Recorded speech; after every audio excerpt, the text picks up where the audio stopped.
Assalamualaikum warahmatullahi wabarakatuh. Perkenalkan, nama saya Rafli Putra Widodo, biasa dipanggil Rafli, dengan NPM E1J024084, dengan dosen pengampu Dr. Insinyur Uswatu Nurjana MP. Saya dari program studi Agroekoteknologi Fakultas Pertanian. Baiklah, di sini saya akan mempresentasikan sebuah tugas saya, yaitu project method tentang tanaman jambu air.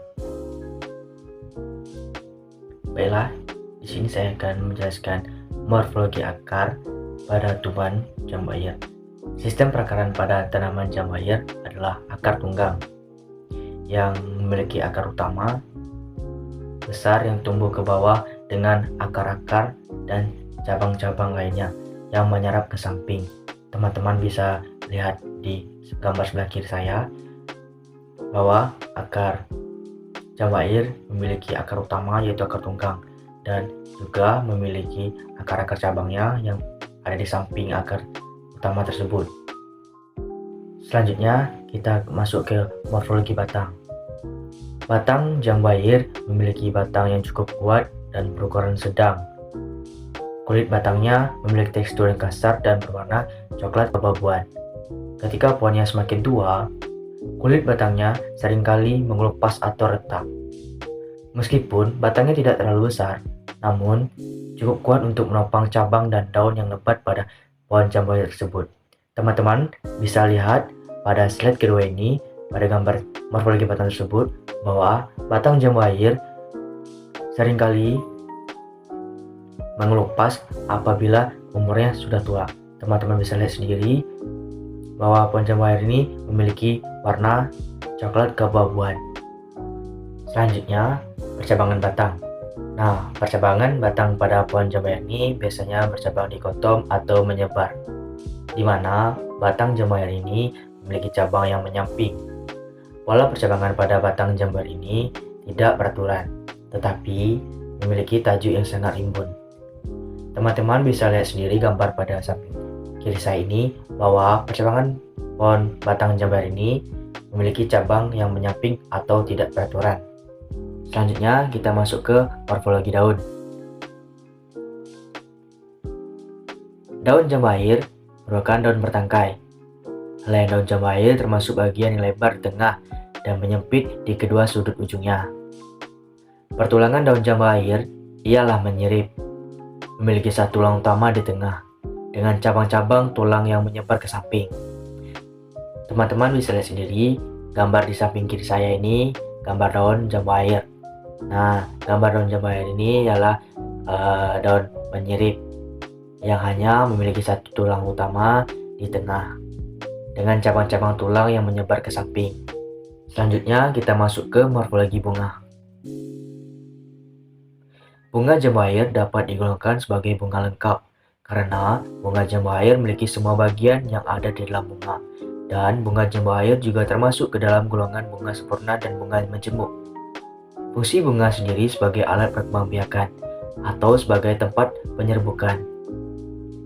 Bunga jambu air termasuk ke dalam bunga simetris radial dengan bentuk kelopak seperti tabung serta mahkota berbentuk malai. Teman-teman bisa lihat sendiri bunga jambu air di atas ini. Nah, bunga jambu air ini termasuk ke bunga lengkap dan juga termasuk ke dalam golongan bunga sempurna atau bunga majemuk. Nah, teman-teman bisa lihat bahwa kelopak bunga jambu air ini seperti tabung serta mahkotanya berbentuk malai atau oval. Selanjutnya kita masuk ke morfologi buah. Buah jambu air termasuk ke dalam golongan buah sejati karena berkembang dari ovalium atau bakal buah. Jambu air memiliki daging buah yang lunak dan mengandung banyak air, dan termasuk ke dalam golongan buah buni. Jambu air memiliki 3 lapisan. Yang pertama, lapisan luar cenderung tipis dan licin. Yang kedua, lapisan dalam untuk membungkus biji. Yang ketiga, daging buah tebal, berair, dan renyah, tempat penyimpanan air utama untuk buah jambu air tersebut. Di sebelah kiri saya ini adalah buah jambu air.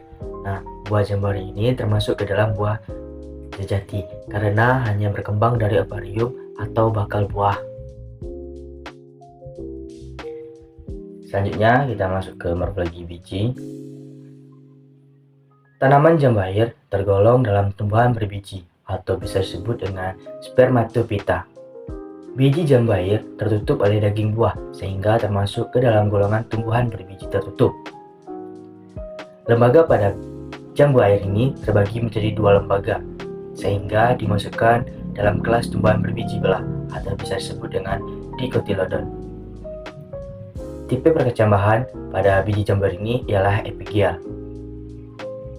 Nah, bisa teman-teman lihat di sebelah kiri saya ini pada slide ini bahwasanya tipe perkecambahan pada biji jambu air itu adalah epigia, sehingga biji jambu air itu termasuk dalam golongan kelas biji belah atau berbiji belah.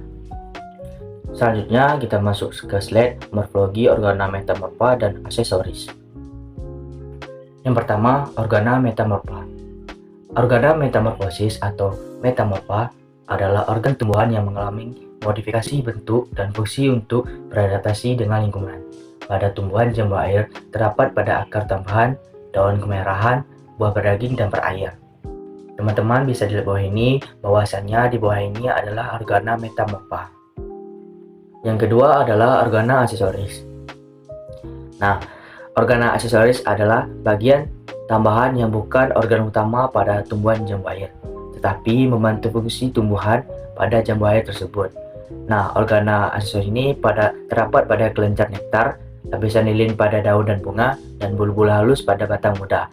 Nah, itulah organa aksesoris pada tumbuhan jambu air tersebut. Teman-teman bisa lihat sendiri di bawah ini adalah organa aksesoris pada tumbuhan jambu air.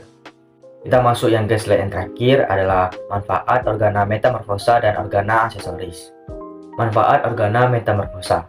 Nah, yang pertama itu manfaat itu terdapat pada akar. Nah, yaitu membantu penyerapan air lebih baik, terutama di tanah yang lembab atau tergenang.